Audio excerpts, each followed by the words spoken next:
things right at your fingertips whenever you want them.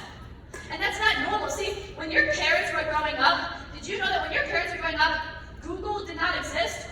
Yes. My dad is an average age for a dad, and for him, he said he was like 18 to 21 when Google came out, when the internet became a thing. That is crazy for me to think about. How do you get through school without being able to Google things? I don't know. Okay, but here's the thing, is that you guys are growing up at a time that no one else is really used to.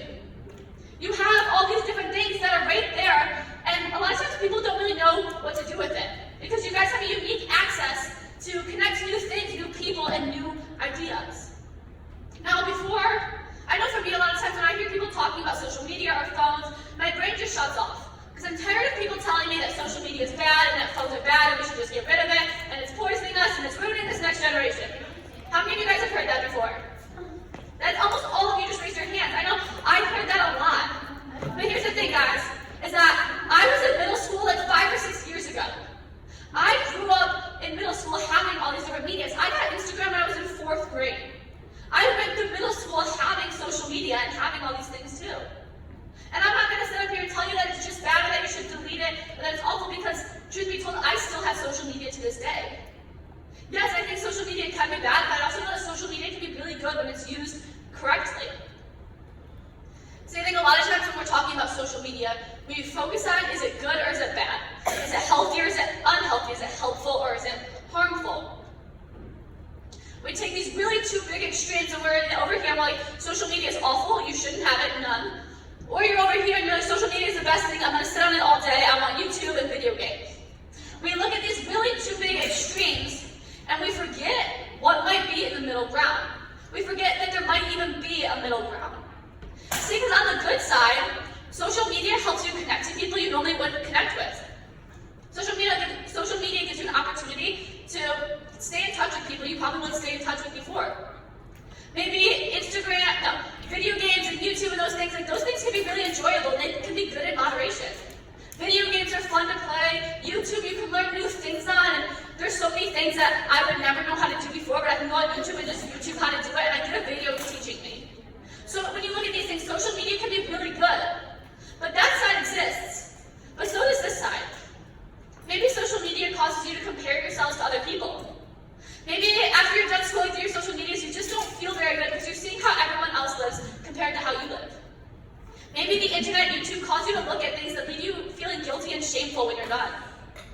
Maybe you spend all weekend on your video games and you just forget to talk to your family. See, when you look at this side, we realize that social media can have its bad sides too. Social media and media in general isn't all that great. But you see, I think we focus on these two sides so much, and we don't focus on the impact that media is actually having on us.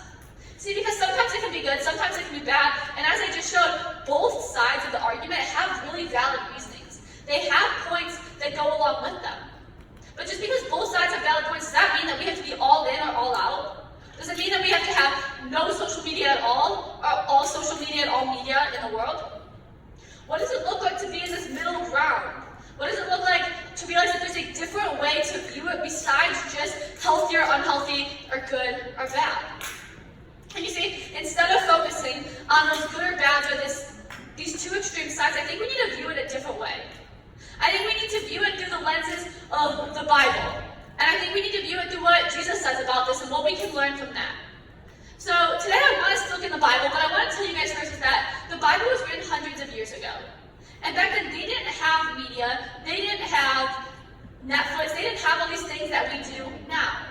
So of course the Bible doesn't directly say anything about Instagram or about Snapchat or about all these things that we like, but I think that the Bible does have base principles that we can still apply to today's world, and we can apply to what we're talking about when it comes to media. So today I want to look at a guy named Paul. Now Paul was alive hundreds of years ago, and Paul was a follower of Jesus. He traveled around teaching and telling people about Christ. And one of the things that Paul loved to do was to write letters. See, Paul would write letters to different churches, giving them encouragement and wisdom and just advice about being an early church in this age.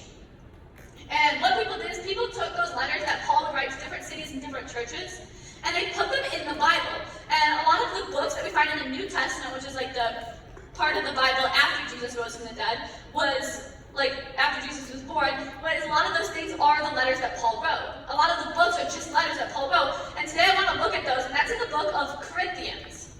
See, Paul was writing to the church of Corinth, and in this church, he wasn't talking about media, like I said, but I think the base principle behind what Paul was saying to this church, we can apply to what we know about media today. So in 1 Corinthians 6:12, it says, I have the right to do anything you say, but not everything is beneficial.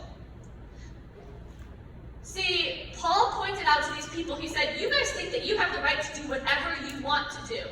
He said, you think that you can do whatever, and because you have the freedom to do it, you should do it.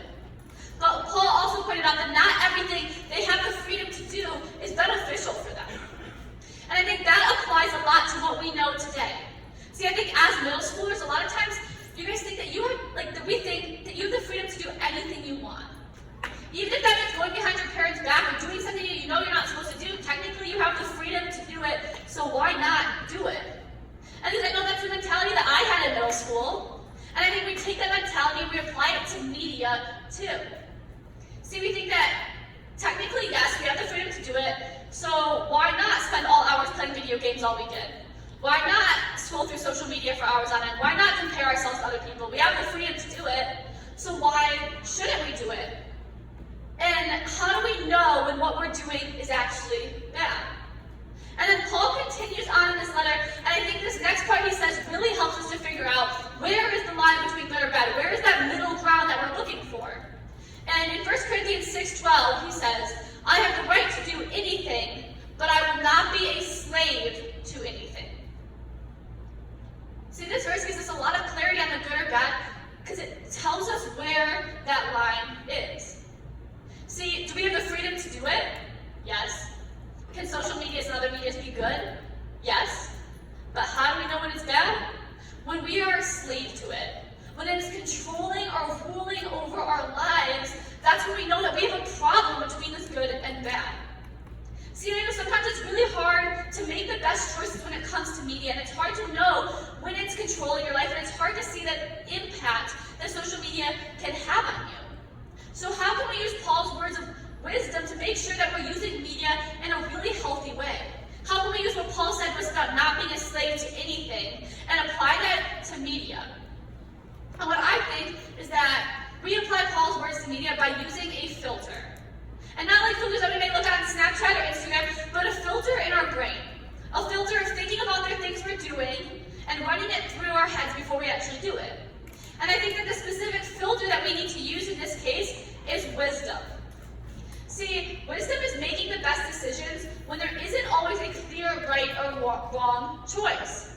And I think when it comes to media, I think every time we pick up our phone or turn on our Xbox or turn on the TV, that we need to ask ourselves is what I'm about to do wise? Is this choice going to add value to my life? See, let wisdom be the filter you use to avoid being overly controlled by the media in your life. And to go even further besides just wisdom, I have 3 questions that I want you guys to think about as I'm talking to try to figure out where you are in media. Where are you at in the spectrum? Do you need to add more rules in? Are you doing pretty good? Are you addicted to it? Is it controlling your life? The first question I want to ask you is simply, where is media controlling me? Because I think whether we know it or not, media controls us pretty easily. I know that there's times when media definitely controls my life. Maybe, like I said, if you can't put your phone down long enough to have a conversation with someone, maybe the media is controlling your life. Maybe if you get home and the first thing you think about instead of saying hi to your parents is running to your Xbox to play multiple games of Fortnite. Maybe media is controlling your life. I think the best question I'm going to ask you to figure out if media is controlling your life is, how would you act if you had to go a few days without any forms of media? If it freaks you out to think about going a few days without media, I think maybe it's time to think about if media is controlling your life. And the second question I want you guys to ask yourselves is, where are you using media well? I've talked about a lot of the negatives of it, but I also want to talk about the positives. Because I think a lot of us, a lot of our parents do really good things to help set boundaries on media. And whether your parents set boundaries or not, I think it's up to us to set our own boundaries too. I know for me, I've set a lot of personal boundaries with media to make sure that it's not controlling my life. Maybe that means that you plug your phone in somewhere that's not in your bedroom at night. So it's not the last thing you look at before you go to bed and the first thing you look at in the morning. Maybe it looks like when you're spending time with friends or family, you're super intentional about putting your phone in a different room so you could just have that quality time. Maybe a boundary for you is that you only have a certain amount of times on Xbox in a day or on YouTube. There's a lot of things that we can do, or maybe that you do to think about like healthy ways to use media. And if I'm talking, you're like, well, I don't really think I have anything healthy that I use for media. Well, then I would encourage you to think about some boundaries that you can set for yourself. Think about some things you could do to help better monitor your media usage. And if you already have some of these boundaries in place, think about more you can add. Because boundaries are good and they help us to be really healthy while using media. And the third question, and I think the most important question, is it wise? Everything you do on media, is this wise? Is this a good choice? Is this going to be adding value to my life? See, God gave us wisdom to know right and wrong. God gave us the wisdom to be able to know when you do something, is this good or is this bad for me? Use that wisdom when it comes to media.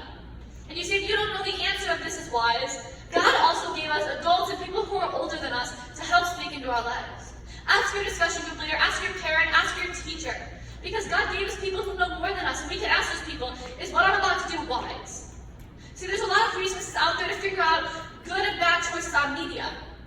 I would just encourage you guys as you go home this weekend and as you go about this week to use those resources. Ask yourself, is what I'm about to do wise? Is this adding value to my life? And then ask your trusted adult or leader if you don't know that answer too. And as you guys go into your discussion groups and as you guys think, I want you to be thinking about this question. Where do you need to use the filter of wisdom when it comes to how